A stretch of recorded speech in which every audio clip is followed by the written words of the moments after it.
자, 여러분 안녕하세요. 문학 A 시간 2학년 9반 수업 시작하겠습니다. 지난 시간에 배웠던 것들 한번 떠올려 볼까요? 어제 어디까지 배웠어요, 여러분? 그렇죠. 시조라고 하는 종류 중에서 평시조, 그 다음에 평시조가 2개 이상 이어져 있는 연시조까지 우리가 배웠죠. 그 갈래의 대표작이 바로 황진이, 동짓달 기나긴 밤, 그 다음에 윤선도의 어부사시사까지 배웠습니다. 여러분들이 배웠던 작품에서 기억나는 거를 자유롭게 한번 말해보세요. 황진이의 시조에서는 어떤 게 인상적이었죠? 그렇죠. 추상적인 개념. 그게 뭐였죠? 그렇죠. 시간이라고 하는 것. 밤이라고 하는 시간을 구체적인 그 대상으로 표현했다는 점. 허리를 베어내서 이불에 굽이굽이 넣었다가 내가 사랑하는 님이 왔을 때 그 시간을 쓰고 싶다. 그게 황진이 시조의 주제였습니다. 임에 대한 사랑. 그 다음에 윤선도의 어부사시사 같은 경우는 초장에서 중장 이어질 때, 중장에서 종장 이어질 때마다 여음구와 후렴구가 존재한 작품이다. 봄, 여름, 가을, 겨울 총 10수씩 노래하고 있음으로써 어부 생활에서 느끼는 한가로움과 즐거움을 그렸다. 이렇게 기억을 하고 계실 겁니다. 그래서 우리가 다시 정리해 본다면 실제 전체 어부사시사의 작품은 이렇게 봄, 여름, 가을, 겨울 40수로 되어 있어요. 그러니까 각 계절마다 10수씩 되어 있다는 거죠. 그래서 봄에서는 한가롭게 살아가는 어부의 모습, 여름 같은 경우는 어부 생활과 물화일체, 자연과 내가 하나가 된다는 거겠죠. 추사 같은 경우는 자연 속에 사는 즐거움과 임금의 은혜가 들어가 있는데 임금의 은혜에 대해 감사한다기보다는 연군지정이라고 나와 있는데요. 이게 임금을 사랑하는 마음 이런 게 담겨 있습니다. 그리고 동사 같은 경우는 겨울로서 속세를 떠나 자연 속에 사는 만족감 이런 게 들어가 있네요. 자, 그래서 이렇게 봄, 여름, 가을, 겨울 걸쳐가지고 지은 노래가 어부사시사였다라는 거고, 우리 시가문학에서 여러분 이렇게 자연에 돌아가가지고 생활하는 것을 노래했다는 것을 네 글자로 뭐라고 하냐면요, 강호가도라고 부릅니다. 그러니까 옆에 그 175쪽에 공간이 좀 남아있으면 정리를 해주세요. 강호가도라고 부릅니다. 강호가도의 문학. 그 다음에 이 시의 구성을 쭉 다시 한번 보여주고 있죠. 이거는 이제 제가 설명했으니까 그냥 넘어갈게요. 여기 오른쪽만 좀 볼래요, 여러분? 이것도 제가 어제 설명했던 거였는데, 이 초장에서 중장 넘어갈 때 배 출항부터 귀향까지의 과정, 배가 나가서 정박을 다시 하기까지의 과정을 각 계절의 열수를 그릴 때 하나씩 하나씩 집어 넣었다는 거예요. 그러니까 우리가 보고 있는 4번은 배의 출항과 귀향 중에 10을 뭐 사로 표현하면 거의 한 중간쯤 되겠죠. 노를 젓는 실제 배가 지금 나아가고 있는 그런 모습이라 할 수 있겠죠. 그래서 배 띄어라까지 배 붙여라까지 이렇게 표현이 되어 있습니다. 구절풀이는 제가 했기 때문에 넘어가겠습니다. 자꾸 앞으로 넘어오네요. 잠시만요.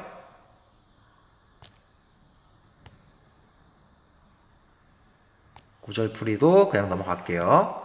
이것도 여러분들하고 같이 했죠. 뭐 보충 설명만 다시 해본다면 뻐꾸기 같은 경우는 청각적 이미지, 그 다음에 버드나무 숲은 시각적 이미지라 해서 서로 다른 감각의 이미지를 활용했다라는 것. 동일한 형태를 띠고 있기 때문에 음악성, 운율을 높여준다 이거죠. 그러니까 이런 내용들은 했으니까 그냥 넘어갈게요. 구절풀이도 그냥 넘어가겠습니다.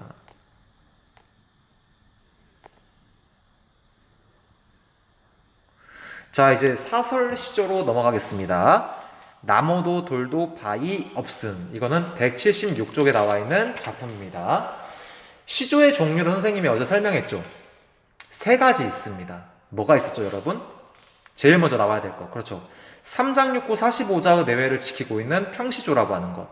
그 다음에 어느 정도 평시조에서 조금 길어난 형태, 어시조라고 하는 것. 그 다음에 조선 후기에 나온 시조 종류, 사설시조라고 하는 겁니다.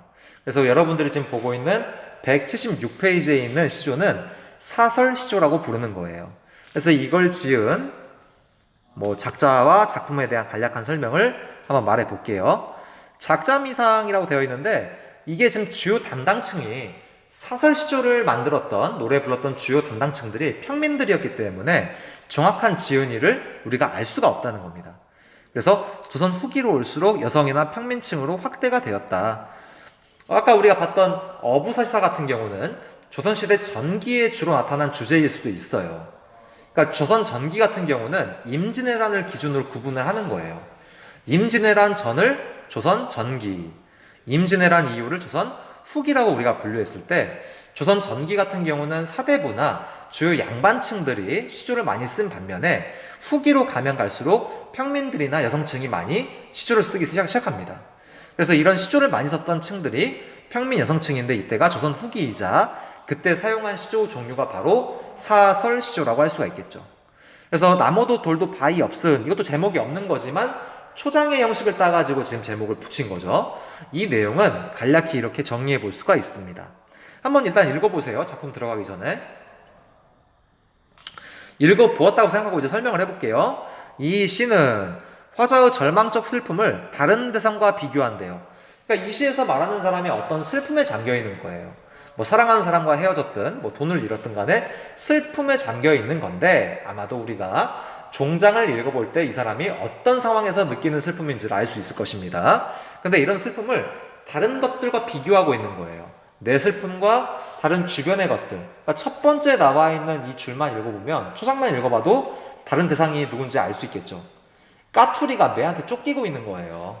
그러니까 나무도 돌도 숨을 데가 없는 이 공간 안에서 까투리가 매한테 쫓긴다면 얼마나 심장이 벌렁벌렁 하겠어요. 그냥 내가 이제 죽은 목숨이다 라고 생각을 하겠죠. 그런 마음보다 더 슬픈 것이 내 마음이다. 이런 것을 화자가 표현하기 위해 다른 대상을 가지고 온 것입니다. 첫 번째는 까투리가 나오고요. 그 다음에 풍랑과 또는 도적을 만난, 그러니까 바다의 도적은 해적이 되겠죠. 풍랑과 해적을 만난 도사공, 그러니까 노를 젓는 사공이라고 할 수 있겠죠. 네, 그런 사공의 우두머리를 도사공이라 부르는데요. 이런 도사공의 상황과 지금 비교를 할 때 내 슬픔이 더 크다는 것을 강조하기 위해 지은 노래라고 우리가 볼 수 있겠습니다. 그 다음에 표현상의 특징은요, 여러분, 두 번째 빨간색 표시를 보면 돼요. 점층적 전개. 점층적 전개라고 하는 것은 뭔가 이전보다는 더 크게 표현이 된다는 걸 말하는 거죠. 그러니까 이런 까투리가 매한테 쫓기는 것보다 더 큰 상황이 되게 이러지도 저러지도 못할 그런 상황에 놓여있는 도사공의 상황인데 그것보다 더 큰 것이 나다. 이렇게 표현을 해주고 있습니다. 저는 이제 넘어갈게요. 작품 핵심 정리입니다. 갈래는 사설 시조. 평시조의 형식과는 다르게 중장과 종장의 일부가 길어지는 형식을 가지고 우리가 사설 시조라고 부릅니다. 성격은 점층적, 가면 갈수록 상황이 커진다는 것. 절망적, 화자가 느끼는 슬픔을 말하는 거겠죠. 제재는 임과의 이별. 임과의 이별이라고 제재가 나와 있으니까 결국 화자는 임과의 이별로 인한 슬픔을 지금 노래하고 있는 것이 되겠죠. 주제는 임과의 이별로 인한 절망적 슬픔이다. 그 다음에 특징은 열거, 비교, 과장, 점층 등 다양한 표현 방법을 사용했다. 아까 우리 점층적인 건 알 수 있겠고 열거는 어떤 게 쓰였고 과장은 어떻게 쓰였는지 우리가 확인을 해봐야겠죠. 비교하고 점층은 바로 확인이 되잖아요. 화자의 마음과 까투리의 마음, 도사공의 마음 비교했고 점층, 가면 갈수록 지금 이 심각한 상황이 커지는 거고 열거, 과장이 뭔지만 보면 되겠네요. 그 다음에 두 번째, 화자의 심정을 다른 대상과 비교했다. 결국 첫 번째에 나와 있는 표현 양식과 똑같은 내용이라고 할 수 있겠습니다. 정리해 주세요.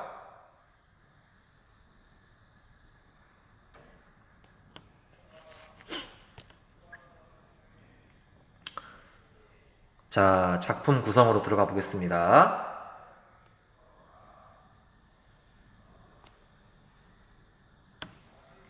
잠시만요.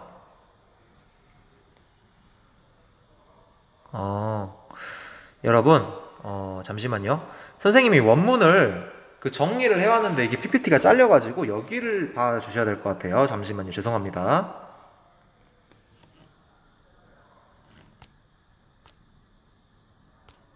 여기는 이따가 볼 거고요. 그냥 우리가 이걸 보면서 한번 해석을 해볼게요. 자, 176쪽을 한번 봐주세요. 처음 부분입니다. 초장이죠? 나무도 돌도 바위 없는 없음 매해 내게 조친 가토리 안과. 해석하자면 나무도 바위도 없는 산에 매에게 쫓인 까투리의 마음과, 이런 게 되겠죠. 그러니까 매에게 쫓기는데 숨을 곳이 전혀 없는 거예요. 그래서 위급한 상황에 놓여 있는 겁니다. 그 다음 해석해 볼게요.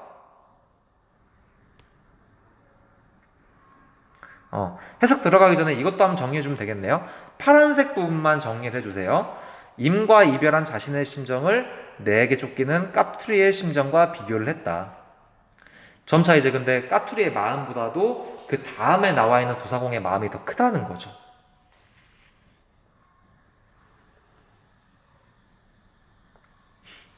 그 다음 해석해 보겠습니다. 여러분 딱 여기 보니까 종장만 나와 있네요. 제가 중장은 지금 할게요, 여러분. 잘 들어보세요. 대천바다 한가운데 보이시죠? 대천바다라고 하는 것은 넓은 바다 말하는 거예요. 넓은 바다 한가운데 일천석 실은 배. 그러니까 일천석이라고 한다면 되게 큰 무게라고 우리가 대충 생각해 볼 수가 있겠죠. 이렇게 무겁게 가고 있는 배인데도 위급한 상황이 일어난 거예요. 노도 잃어버렸대요. 잃고라고 하는 것은 잃어버렸다 이겁니다. 닷도 잃어버렸대요. 이게 지금 배를 움직이는데, 배를 사용하는데 가장 중요한 기구라고 할 수 있겠죠. 용총도 끊어졌다 이거죠. 용총이라고 하는 것은 뭐냐면요, 돛대에 메어놓은 굵은 줄을 말하는 거예요. 그러니까 어디다가 뭘 칠 수가 없겠죠. 그 다음에 돛대도 끊어졌고 꺾어졌다 이겁니다. 치도 빠졌대요. 치라고 하는 것은 배의 방향을 조정하는 장치예요. 그러니까 우리 그 영화나 드라마에서 보면 항해사가 그 운전하는 거 있잖아요. 그 핸들같이 생겨가지고 빙빙 돌리는 거. 그걸 이제 치라고 하는 건데, 옛날 시대에는 그런 게 없었을 때는 그걸 담당하는 장치가 있었을 거예요. 그걸 부르는 게 바로 치라고 하는 겁니다. 치가 빠졌다는 것은 자동차의 핸들이 빠진 거죠. 방향을 잃어버린 거예요. 바람 불어 물결치고. 근데 여러분 가면 갈수록 여러분 어떤가요? 지금 단어를 계속 뭔가 열거하듯이 이야기하고 있죠. 용총, 돛대, 치, 열거하듯이 이야기하고 있는 겁니다. 그래서 여기서는 열거법이 쓰였다고 우리가 할 수 있겠네요. 그 다음에 바람 불어 물결치고, 안개 뒤섞여.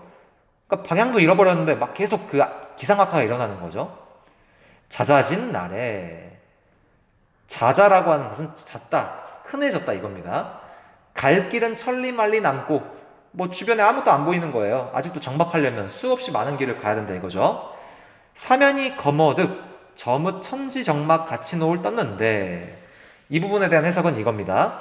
사면이 거머득, 사방이 검게 변했다 이겁니다. 사방이 검게 변했다는 것은 어두워졌다는 거겠죠.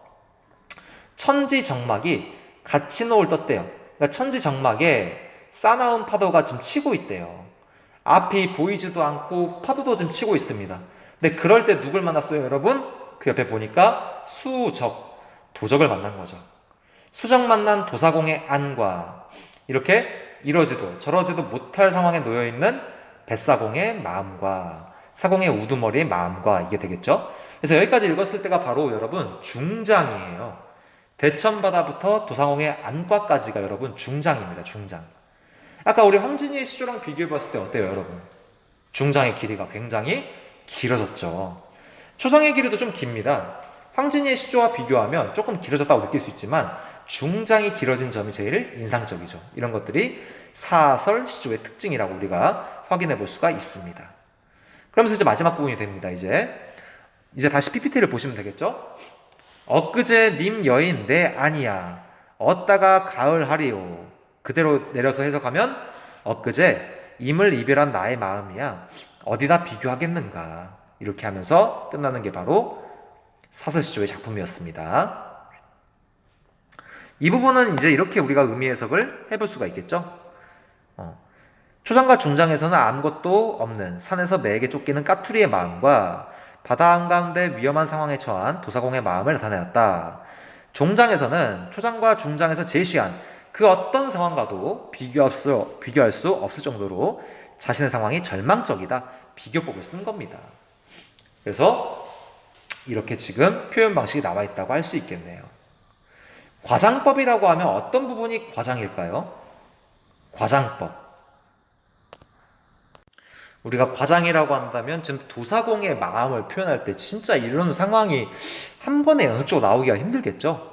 뭐 이런 상황도 그렇게 말해볼 수가 있고, 그만큼 뭔가 자기가 놓여있는 상황이 제일 힘들 건데 나의 마음을 비교하기 위해서 다른 것들을 갖고 온 거잖아요. 그만큼 자신의 마음을 더 높여서 표현했다는 점에서 우리가 또 과장이라고 또 생각해 볼 수가 있겠네요. 여기까지가 본문 내용 정리였습니다. 자, 이제 여러분 177쪽으로 넘어가서 우리가 학습 활동을 풀 거예요. 내용 학습 보이시죠? 1번하고 2번, 그 다음에 3번까지 있는데요. 다 지금 각기 다른 작품, 지금까지 배웠던 작품에 대한 내용적인 정리를 하는 문제들입니다. 그래서 여러분 아직 안 풀었다면 한 5분 정도 시간을 내서 잠깐 정지해 둔 채로 1번과 2번, 3번을 풀어보시길 바랍니다. 풀고 다시 오세요. 저는 여러분들이 다 문제를 풀었다고 생각하고 같이 한번 확인을 해보겠습니다. 내용학습 첫 번째 문제입니다. 우리가 어제 배웠던 시였죠? 평시조, 동짓달 기나긴 밤을, 이걸 읽고 활동해보세요.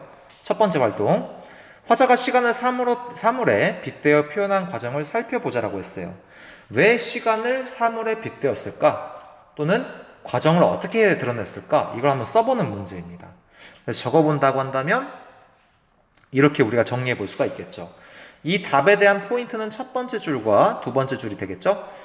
초장에서는 추상적인 대상인 시간을 베어낸다고 표현함으로써 구체적인 사물로 형상화시켰다.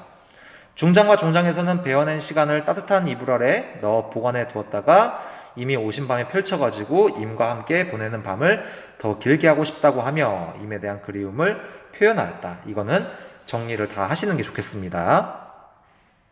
정지해 두시고 정리해 주세요.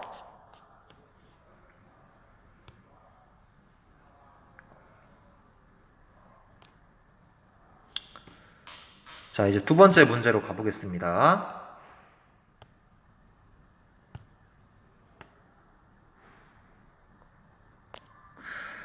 자꾸 여러분 이게 준비를 해봤는데 계속 끊기네요. 잠시만요. 다시 2번으로 가보겠습니다. 2번은 화자가 주목하는 시적 상황과 대처 방안을 정리해 보자고 했어요. 그러니까 시적 상황의 동짓달의 밤, 이때는 어떤 상황을 가지고 있냐? 그래서 어론님이 없다. 어론님이라고 하는 게 무슨 뜻이었죠? 어론님, 사랑하는 님이라고 했죠.